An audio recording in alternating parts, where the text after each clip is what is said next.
Whoop, whoa, what's happening? Woohoo! Whoop, whoop, whoop, whoop, whoop, whoop, whoop, whoop, whoop, whoop. Here we are, show number 139. We are in Manaia with my friend Buddy Mikaere at your place. We're going to start off in a traditional manner.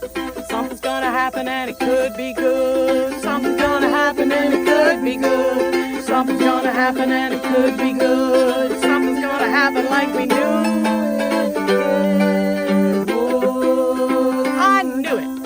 Whoa, well, things will change and leaves will fall and it will rain. Transformed before your eyes with no time for chasing. Ooh, why did that happen to me? Oh, you never know just how life is gonna go. So you jump in your boat and row, row, row. Jump in your boat and row, row, row. Here we go. Something's gonna happen and it could be good. Something's gonna happen and it could be good. Something's gonna happen and it could be good. Something's gonna happen like we knew it would. Oh, you gotta aim high and go for your pie in the sky. Go ahead, trust yourself. Go ahead, life will right itself. Oh, life's a stream, so go ahead now, follow your dream. Jump in your boat, row, row, row. Jump in your boat, row, row, row. Here we go. Something's gonna happen and it could be good. Something's gonna happen and it could be good. Something's gonna happen and it could be good. Something's gonna happen like we knew it would. Ooh, I knew it. Buddy, thank you so much for being on the show. You're welcome. And inviting me here to do it. We're in Manaia. And Manaia is what, a little village? Yeah, it's a little Maori settlement. So Maori are the indigenous people of New Zealand, and I'm one of them. Do you have any Maori introducing of yourself that you want to do? I know that I do. Thank you. Kia ora koutou, ngā mihi o te raki o koutou, tēnā koutou e homa, nau mai, hara mai ki Manaia, nā te kāinga o Ngāti Pūkenga, taku iwi. So I'm just saying welcome to you, people everywhere, to Manaia, where we are here, which is one of the home villages of my people. The tribal name is Ngāti Pūkenga. Right, so you were born around, when you say tribal lands, are you feel like you were born around here or your ancestors were born around here? Or? Both. So I was born in Coromandel Hospital, Woo! which isn't there anymore. But our people came down here. We actually come from the Bay of Plenty at a place called Tauranga. And we came down here in 1828 to help some of the locals in their warfare with another tribe, which we duly won. And while we were packing up our wounded to go back to Tauranga, they said, you should stay.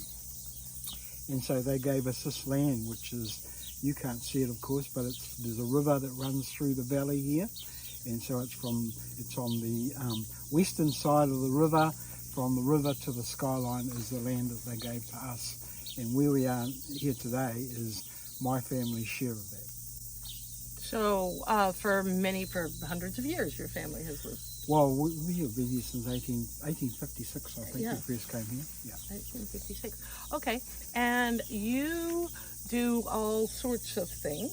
Yeah. But today, what should we talk about? I mean, I know you're an author, and I know you plant riparian zones, and I know you trap pigs and plant vegetables. What shall we eat them? Yeah, we'll have some of that.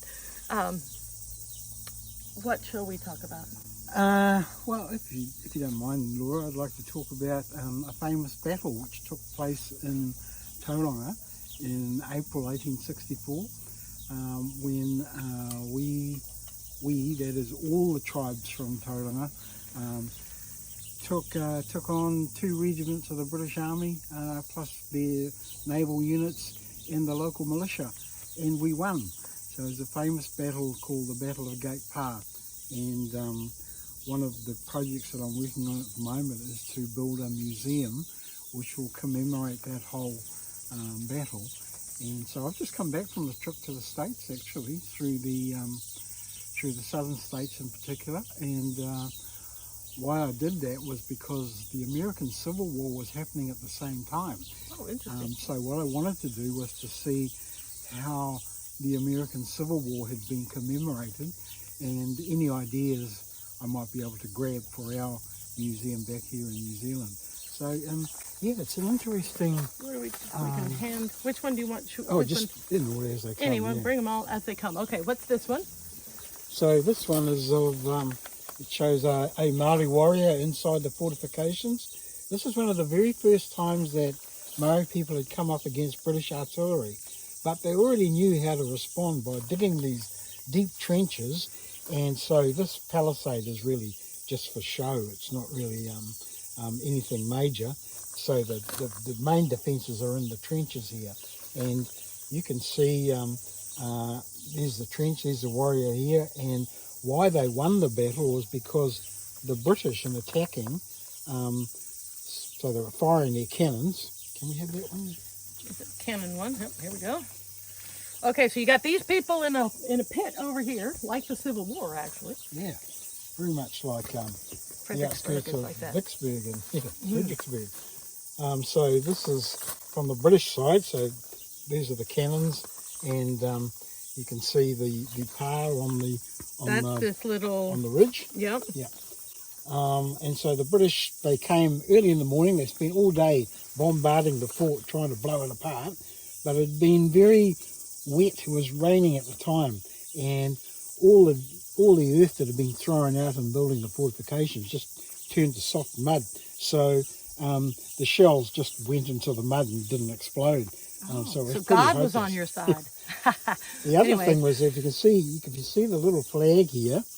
So the flag is actually behind the pa, and I don't know if any of you have had service experience, but gunners are some of the most lazy people in the army, right? And they will aim at the easiest target. So they're all aiming at the flag, which meant that all the shells are going over the top of the defences and not doing anything. So quite a lucky set of circumstances. Anyway, 4 o'clock in the afternoon, the British decided they would charge, so they sent forward what's called the Forlorn Hope. They're called the Forlorn Hope because there's not much hope of them coming back. Oh, the Forlorn Hope. Oh. Yeah, the Forlorn Hope. So they charged up, and of course, British being British had taken the Māori side a bit too lightly. So the officers are leading the charge, waving their swords. Come on, lads. Anyway, up the hill they go. So naturally, they're the first ones to get shot. So and then should we see some? Yeah. How about that? Should we see the other ones first? Yeah. So there they are. They've rushed up the hill in their uniforms. Yep. So these guys are from the 68th Durham Light Infantry from England, one of the most famous regiments that they have. So this is a put together piece of what they might have looked like. So this is a modern photograph, sort of a reenactment photograph. Yes. And are these actors or people from town, or? There's some of them people from town, other ones are actors. Yeah. Okay. And then on the Māori side, this is what they were fighting against. Yeah, so these are our guys. We had the occasional musket, of which I have mine. Ooh, let's see it. Okay, so this is a real gun. Yeah, it just won't fire. That's all. It's been set up so it won't fire. But you can see it's a double-barreled shotgun. It's called a tupara. They're actually English-made, and so they're English pattern, but they're made in Italy. So this one is made in Italy. The wooden stock is English walnut, and it's been carved by one of our carvers. So somebody carved it. Yeah. It's a heavy piece. I'm not a gun person, so it's you quite heavy. You wouldn't want to be charging up a hill with this. No, but maybe it's better than charging up the hill with a... Well, it's a bit more effective than a spear. Yeah. Right. So, but they didn't have as many guns, but they had the topography and the mud in their favor. Yeah. So the British go charging into the fort. Let's go back to that one. Yeah, which one? This one here. Yeah. So the British go charging into that, and they get they can't see who they're fighting against because they're down in the trenches, and so lots of them get shot, and the officers, of course, they're shot as well. Some of the Māori had actually decided, well, we're out of here, and so they were going out the back, but they found that the troops had got around behind them, so they came rushing back. At the same time, the British were rushing in. The officers are getting shot. Somebody yells out, "Oh no, there's hundreds of them!" And so the British Army always prides itself on having what they call a high break point. But they broke that day, and they turned around and ran away. And the general in command was just so disgusted at this. He threw down his field glasses, couldn't believe that British soldiers had done this. And so, yeah, that was the end of the battle for that day. But something happened in the night. So you've got all these wounded British soldiers lying around the battlefield. And what had happened was that the Māori side had drawn up a code of conduct. And this is how they would fight the battle. And so they had things in there like, women and children won't be harmed. If you run away and surrender, you'll not be harmed. Things which you now find in things like the Geneva Convention. And so they also had a biblical verse that accompanied their code of conduct, which said, it's from Romans in the New Testament, and it says, if thine enemy hunger, feed him. If he thirst, give him drink. And so in the night, you've got these wounded British soldiers lying around the battlefield, calling out for water, and some of the Maori people go out and actually give them that water. So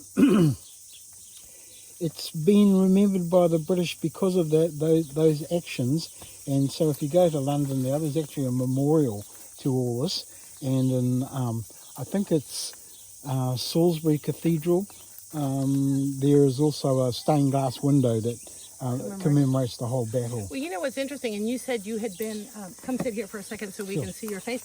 You had been traveling in the United States for the Civil War, and in Fredericksburg, Virginia, where I used to live, was a big Civil War, and they had the same thing. They had these trenches dug out, and to this day, you can still see the echoes of the trenches. And the British soldiers had, well, it was the British fighting, it wasn't the British, it was the North fighting the South. Anyways, but they are just running up a hill and being mowed down from the top. And at Marie's Heights, they mowed down everybody till they drank all the water and ran out of it. And there is a statue right there called the Angel of Marie's Heights. And that statue looks a lot like this photograph. So there were all these northern soldiers dead, and the Angel of Marie's Heights, a southern soldier went and brought water. And so it's sort of interesting on both sides of the planet, this was going on. It's super, super interesting. All right, so, and we're talking about Tauranga, which is how far from Manaia? Oh, it's about 2 hours drive. 2 hours drive. And why, and so now, what is going on? Look at this, exciting. So we've managed to get the land on the actual battlefield, and what we're going to do is build a New Zealand Wars Centre. So this centre will have the history of all the battles between Maori and the British during the colonisation period, but it'll have a natural focus on what happened at Pukehinahina Gate Pa. And so this is the design that we've come up with. We're working with... so this has not yet been built? No, not yet been built. It looks good in the pictures. We'll show the other one. Oh yeah, come sit down here because we can't see your face when you're, okay. and you'll have to point over. That's what. So we've got, this is another view of another the view. building. And so what we're doing is we're working on the exhibitions, and we're working with an outfit called Weta Studios. Weta Studios, and Weta Studios are the people that were behind the whole Lord of the Rings movies.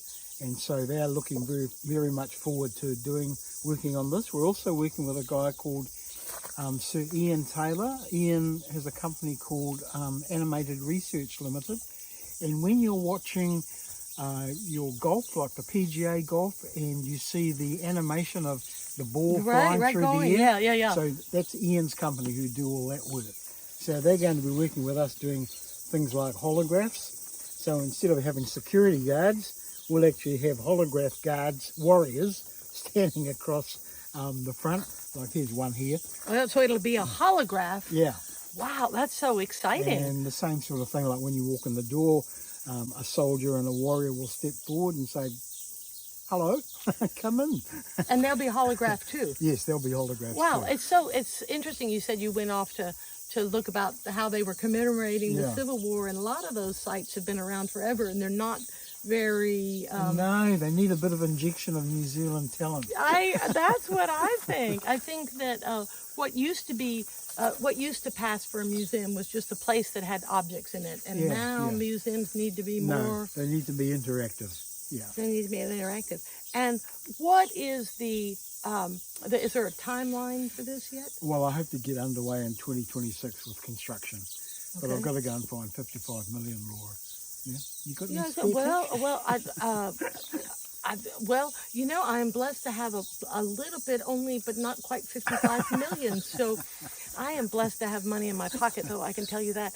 So what sort of people are interested in it? Like, what sort of people want to donate money or for this to be commemorated at all? Oh, well, the first target obviously is the government. So because it's going to be a national institution, we should be able to get major support from them. Mm-hmm. We have quite a big philanthropic base in Tauranga itself.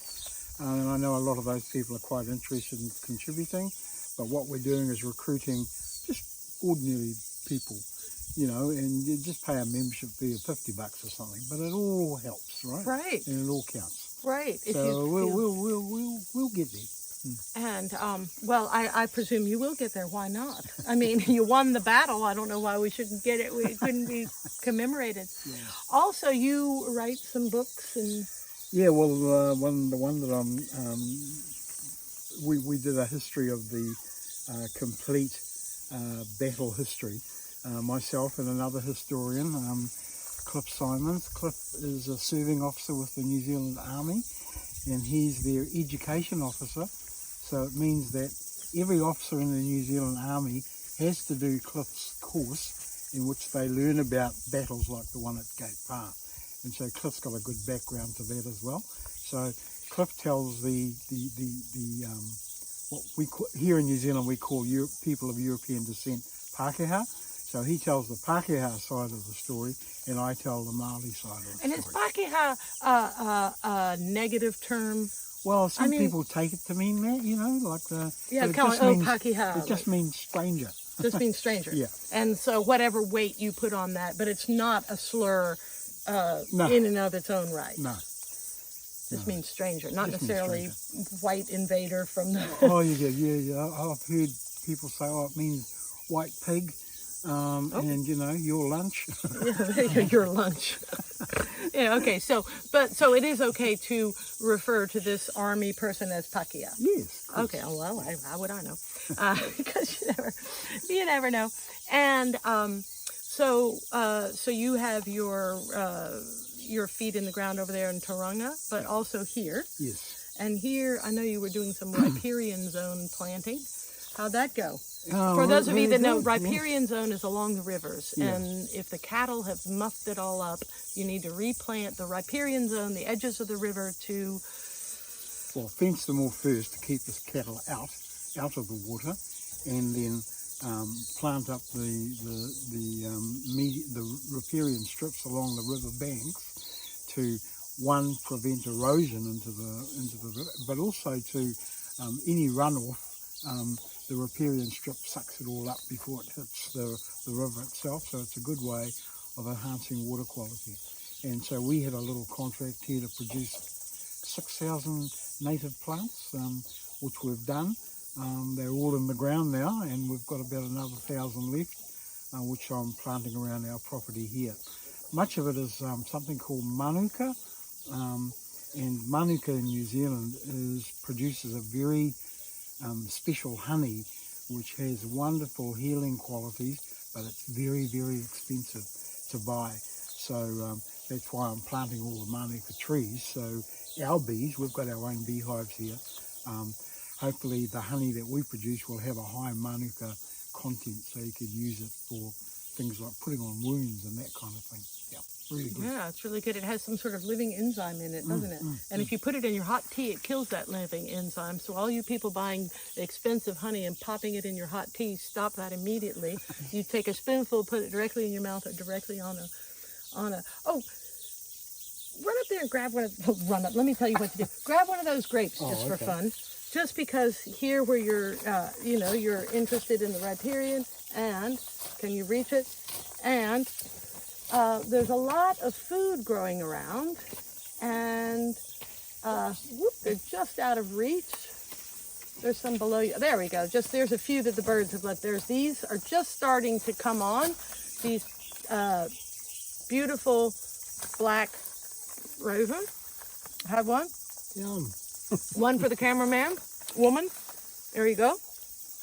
And you have peaches coming on. Yeah, I don't know if you can see them in the background. There in the background, we got peaches, trees, and... So we're going to be doing some bottling today. Bottling is what we call canning in the United States. They bottle, we can. I don't know why, because we put them in jars. Oh, we can too. No, you can't. Oh, we're talking about different cans. Oh, goodness. And then one more little, one of the things around here is not only do you, like I guess wherever you are when you plant a garden, there's different things that bother it. And here we have wild pigs can come in, and it's sort of like, I don't know where else in the world has this wild pig problem, probably other places. Well, the history of our wild pigs now starts back in the 1970s when we had a government which provided land to people who wanted to set up communes. So this is at the height of the hippie days, love and peace, brother. And so there was a local commune set up here, which is all kind of faded away now. But what's left behind is all these pigs. They're all over the road, and if you drive up one of our local roads not far from here, you'll see all the pigs. So some people here had this wonderful idea. They go over and grab all these little pigs and bring them back here, so we could have pigs too. And one of them obviously outgrew itself and was making a nuisance of itself around my place here and digging up our gardens and smashing into the chicken pen and that kind of thing. So we finally trapped them, and we've been eating bits and pieces of them over the last year. It's very good. Yeah, and I guess that the pigs are not only bother your planted vegetable, but they're not good for the native bush, is my understanding. Yeah, that's right. They'll eat all the young undergrowth, especially ferns. Yeah, and I guess that's the truth with the possums. Thank goodness we have possum trappers and stoats and other things like that. Yeah. There we go. Buddy, is there anything else we'd like to discuss here? Oh, we could go on all day. I know we could. I know we could, buddy. But I think I'm good for now. Okay, so let us say that if you're interested in this new museum, they're interested in your help, probably in all sorts. I mean, money is always good, but maybe some information or some old photos. Or just having people know about it.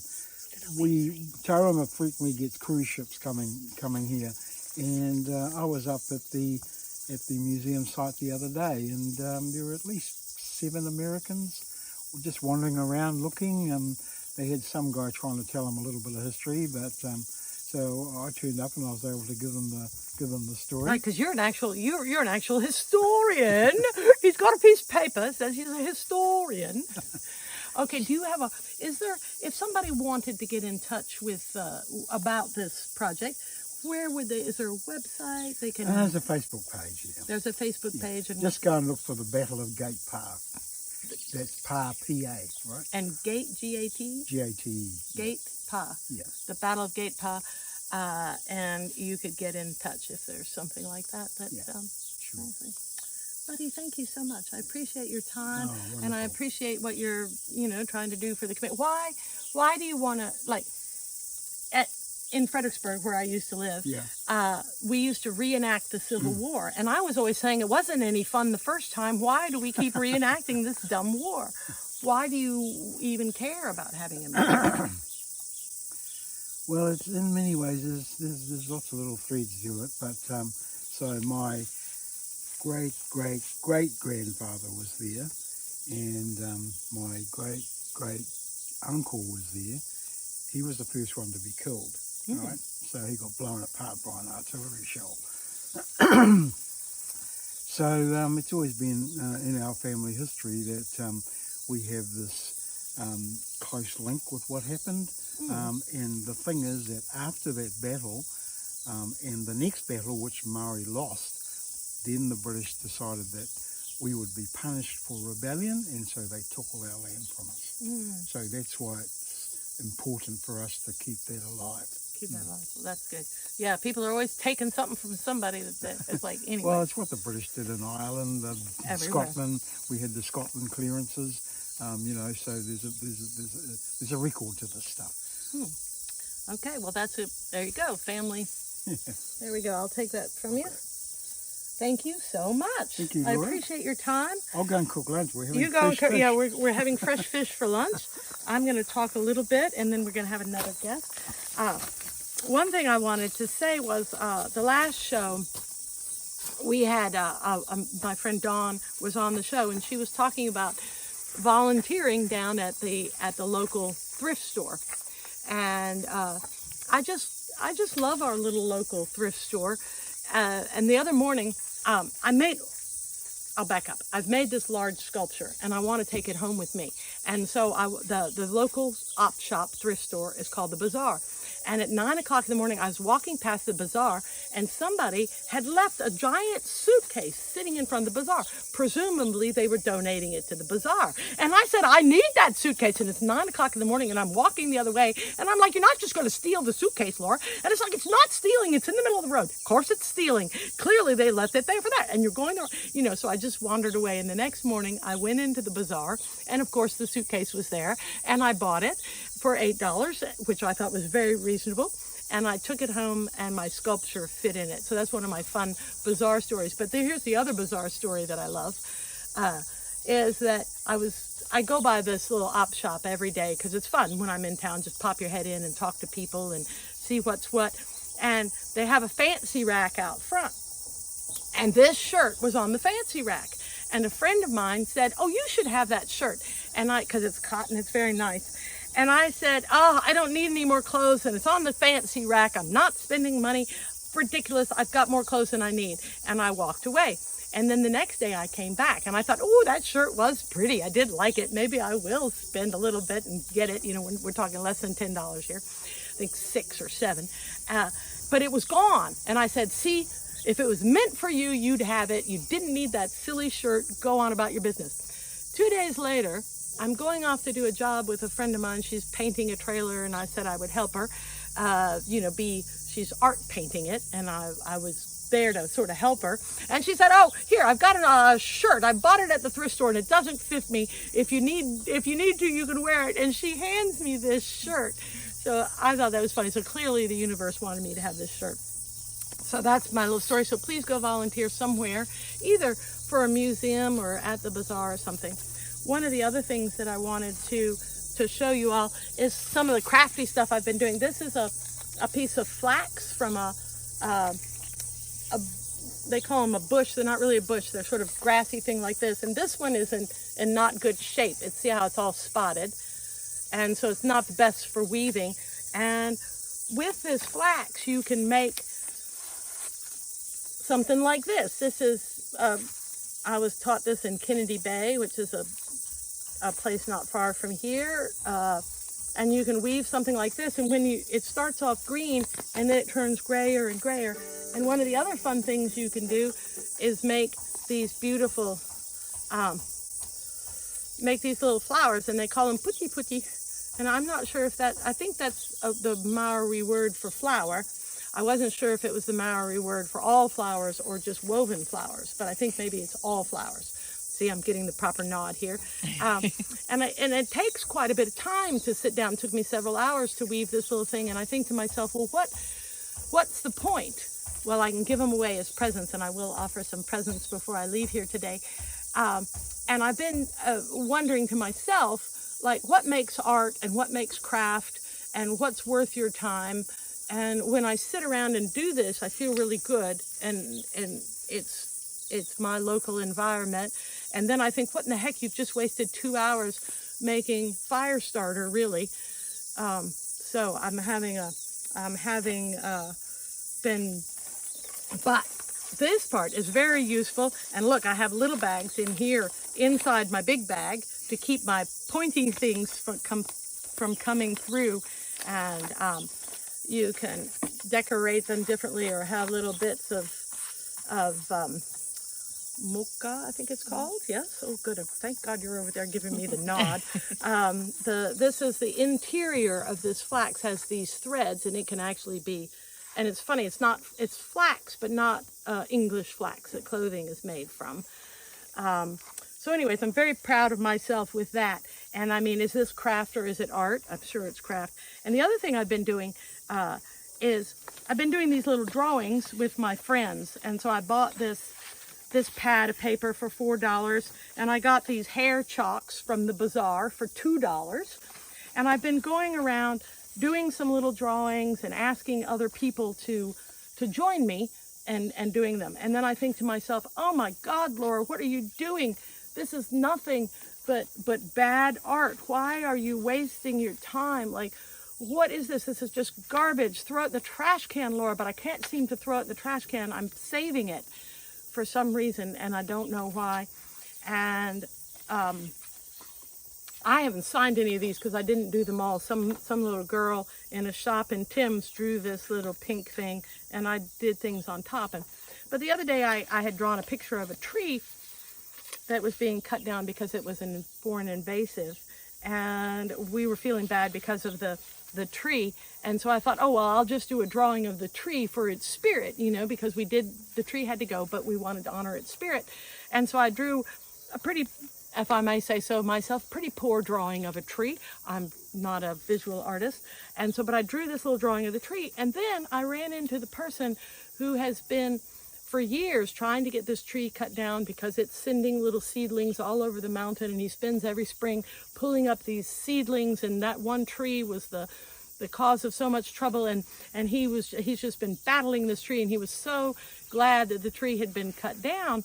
And I said, well, here, I've caught the tree's spirit, and I gave him this picture, and the picture wasn't all that great a picture, but to him it meant a lot. And so I think just keep doing, all of that to say, if you feel like doing artsy stuff, please do it. It's not a waste of time. If you're calm while you're doing something, it counts. And then you never know how, like I had no idea that picture would be so important to that person, because that particular tree and the whole cutting of it was important. And so you never know when some little thing that you're doing that's silly is actually fabulous. Okay. Next up, Jacqui, please join me on the stage here. This will be buddies, I'll bet you. Move these out of the way. Move those out of the way, and we'll get everybody in here. Be sure to pick that gun up shortly. Yeah, we have guns laying around. It is sort of interesting to see a gun here in New Zealand, because it's not like the United States where you can have a gun. Anybody can have a gun for any reason at all whatsoever, just because you feel like it. But here, I guess, I don't know, what do you know? You have to have a gun license. A gun license. And it's quite rigid trying to get a gun license, but it can be useful. Going through the process of getting a gun license. But it's not easy. You can't just walk in and just quickly go and buy a gun. And then even when you do have a gun license, you have to make sure that you have the cabinets, lockable cabinets to support the gun, and you have to obviously keep the bullets and the gun separate as well.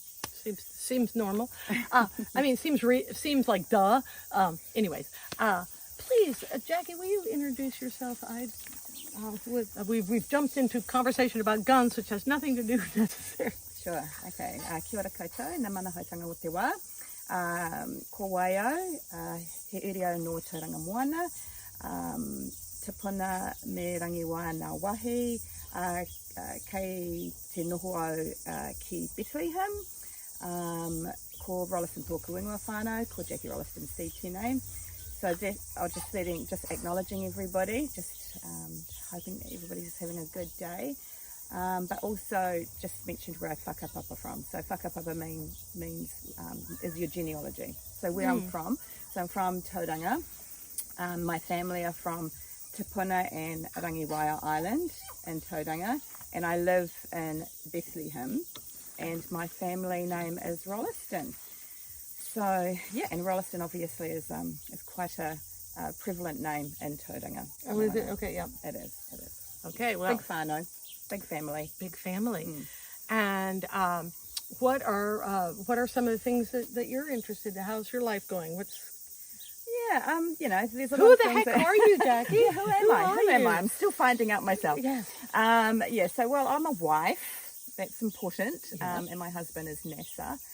We have 6 children. We're a blended family with six kids, and we also have 6 grandchildren, 6 moko. So that's wonderful. We love that. And moko, is that a word for grandchildren only or for children?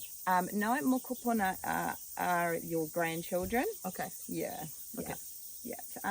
And around my busy family life, I also work full time.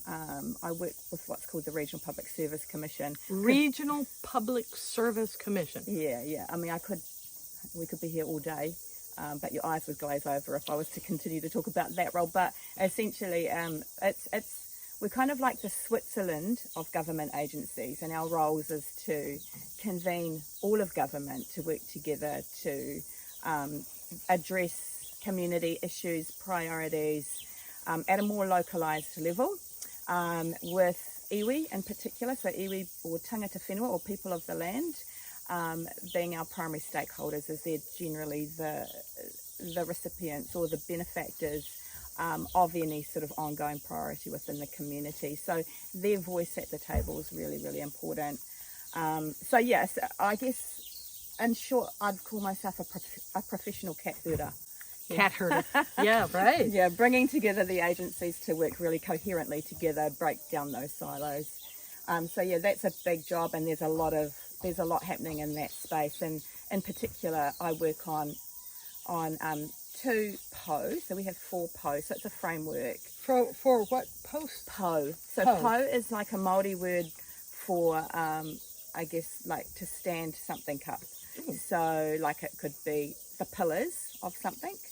Like the pillars of a house. So we work on a framework of 4 PO, and I look after the whānau PO and the whenua PO. So whānau is about family, whenua is around environment. We also have a hapori PO, which is community needs, and we also have our oranga PO, which is around well-being and livelihoods, so employment and economy and that sort of thing as well.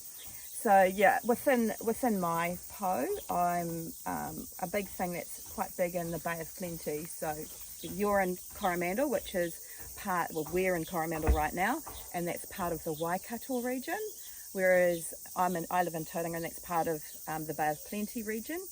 So one big thing for us is youth offending and youth engagement. So there's a response, but there's proactivity as well around how do we engage our youth. So it's pretty big, and it is a current government initiative. So there's a lot happening in that area.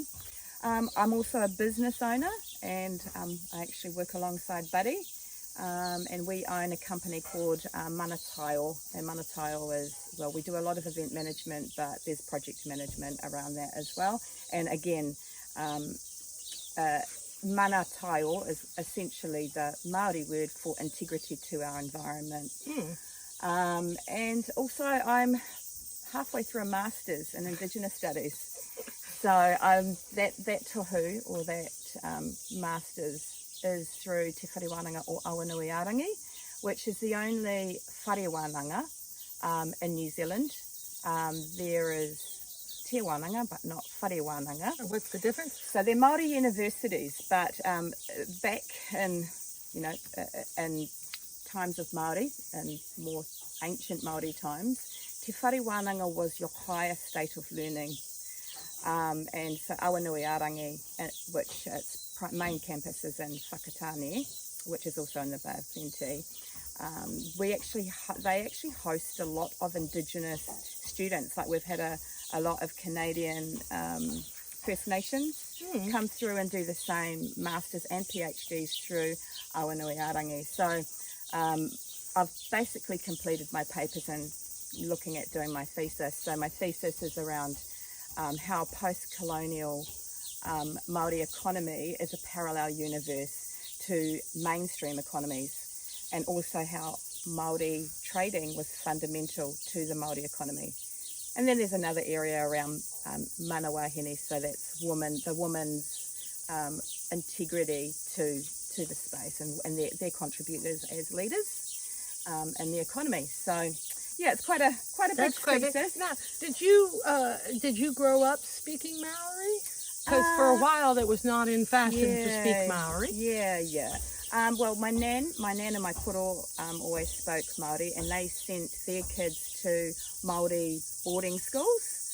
But yes, they were of the generation where it was the te reo, the Māori language was not allowed to be spoken in schools, and they were disciplined if they did speak Māori. They even had to change their names to English names. So they were born with native names. Yeah, it is interesting because your name is Jacqui and Buddy's name is Buddy, but those don't sound like Mary. What do I know about a Maori name? But they don't sound too Maori to me. Yeah. But to be fair, so what I should have mentioned too is I'm half Scottish. Oh. So my mum's Scottish. Well, her mum came straight from Scotland as a herd tester and met my grandfather, who's also of Scottish descent. So I'm half and half. So I can claim homage to both. Yeah, what is it? Half breed. That sounds Yeah. Okay, we don't need to get into all of that. So what sort of things are coming up for you now? What sort of projects are you working on? Yeah, so we're a million, I guess. Getting the dishes done every day. Yeah, it's a bit like that. There's a lot going on. But what we are wanting to do with Manataiao is prior to COVID, we ran a lot of conferences which were pitched or focused on the development of Māori business and of Māori kaupapa or Māori topics. So Te Hekinga, we're running in June, and I'll talk just a little bit about that. Yeah, what's Te Hekinga? Te Hekinga means the journey. The journey, okay. But it's New Zealand, the National Māori Business Networks Conference. So it's bringing together all of our Māori business networks, Māori businesses, and then specialists who can support Māori businesses in that space. We've run it, this is our 4th conference that Buddy and I have run together for Te Hekinga, and it's the first conference that we'll be running post-COVID. So COVID obviously put a stop to all of that gathering together. I think people got quite innovative though, and we're doing things online, but there's nothing like meeting kanohi ki te kanohi, so face to face. And we had that discussion earlier. You can do things virtually, which is wonderful, but it's even better if you can do it in person. So we've got a great lineup, and that's on the 5th to the 7th of June. And where does that happen? That's going to happen in Tauranga, and we're hosting that at the Trinity and Wharf what Hotel. sort of people would come? All businesses, specialists like financial advisors, strategic advisors, or strategic business advisors, digital marketers, just a lot. It's even government agencies and how they can support the Māori business and the Māori economy. So if somebody, who wants to come? Like, I want to come, and how do I find out more? I mean, how do I come? Yeah, so that's we've got a Facebook page. So Manataiao has a Facebook page. Te Hekinga is actually a group, but it's accessible through so Manataiao being MTEM, Event Management, I believe it is. Anyway. We can try and put things in the comments. But we have a lot of our events there, and subsequently to that, we'll be running a Raising Māori Investment conference in November, and in April next year we're running our third, Wahine Māori Pacifica Entrepreneurs. So these are all women in business, from Māori business and Pacifica businesses. And do I have to be Maori to be interested in coming? Absolutely I can just be interested in Maori business somehow and come. Yep, absolutely. I mean, because it's like the network is, it's systemic, and it feeds into the community in various levels, irrespective of whether or not you're Māori or Pacifica. It has a wider benefit around that. We actually had some attendees from Japan attend our last Wahine conference, which was amazing. But yeah, we've got that in April next year, and then we've got our Māori High Water Wellbeing and Resilience. That conference is in July, kind of aligning with our Matariki anniversary, which is in July. Matariki is a star? It's a constellation. A cluster of stars. See, I knew that much. Yeah. It's a cluster of stars. And how does that relate to us here? It represents the Māori New Year as well. It's in conjunction with the Māori New Year, but there's 9 stars that make up that constellation. But across the world, that constellation is recognised. I think in Japan it's called the Subaru. I think it's in Greece. I think it's the 7 sisters, so they count 7 stars of the constellation. But yeah, it just aligns with the Māori New Year, and that's a good time for us to be focusing on well-being, but also resilience. Resilience is closely akin to our well-being, especially coming out of in New Zealand, well, obviously post-COVID, and then we've had a lot of severe weather events, which has impacted on many of our communities. And I think it's just building that resilience as people and nurturing ourselves.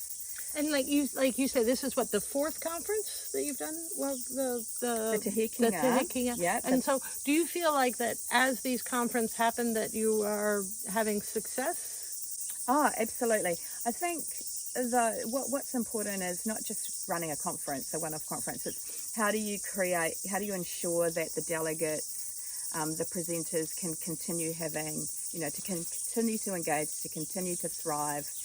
And so essentially it's about building a greater network to enhance Māori business and the Māori economy. Okay, I guess, we all need help. Oh, goodness. I like little hearts coming up, so somebody likes your statement. What other, we've got a few minutes left. Is there something else that you would like to share with the world? Not particularly around the work we do. There's plenty of it, but I think it's also from an Indigenous Māori perspective. There's Indigenous peoples all over the world, and we're quite like-minded in how we consider the various capitals that influence our whole world. So our te ao, which is our whole worldview of how we do things. So the main capitals and how they integrate together. So our environment, culture, economy, and people. So those are the capitals that are hugely important as Indigenous people. And you can't really have one in isolation. They all work together. So, for example, when it comes to the economy, or you think about big businesses who might be only concerned about a double bottom line, so that's around scalability and profitability, but that might compromise the environment, for example. Might. Yep. Yeah, so it's like, and many Indigenous people are so innovative and savvy, but they always have that in mind. And we also have that intergenerational lens as well. So when we talked about mokopuna before, a lot of the decisions that we make or the ways we work and think is intergenerational, and how it might impact on our mokopuna or our grandchildren and their children. So it's around bringing people who are like-minded. So Māori, Indigenous, it's interchangeable. So we'd invite everybody around the world particularly if you're Indigenous, but outside, you know, people who want to understand more around Indigenous culture would love to have you come and attend our conferences. So here in New Zealand. What I find interesting is the pillars that you're talking about. They're not just good for Indigenous people. Caring about your family and your community and your environment seem like good idea for everybody. Absolutely. And I guess people are hopefully getting, I don't know. Anyways, yes, the world's a better place when people go to the trouble of doing this. So over the next couple of years, are there particular things other than just sort of connecting people? Like you're not trying to build a building or jump a mountain or... No, not quite as ambitious as Buddy, but I have said that I'd be super interested in working in his museum. Oh. No, well, we'll see. Well, why not? Well, why not? Maybe I want to work there too if they, if it pays, yeah. So you're going to continue to work and try and... I think everything that I endeavour to do in some way is connected. So, you wear a lot of hats and they're not ad hoc. Somehow they will complement each other, whether it's working sort of in a government space or, I also work with my iwi, Ngāti Rangi, and with my hapu, Pirirako.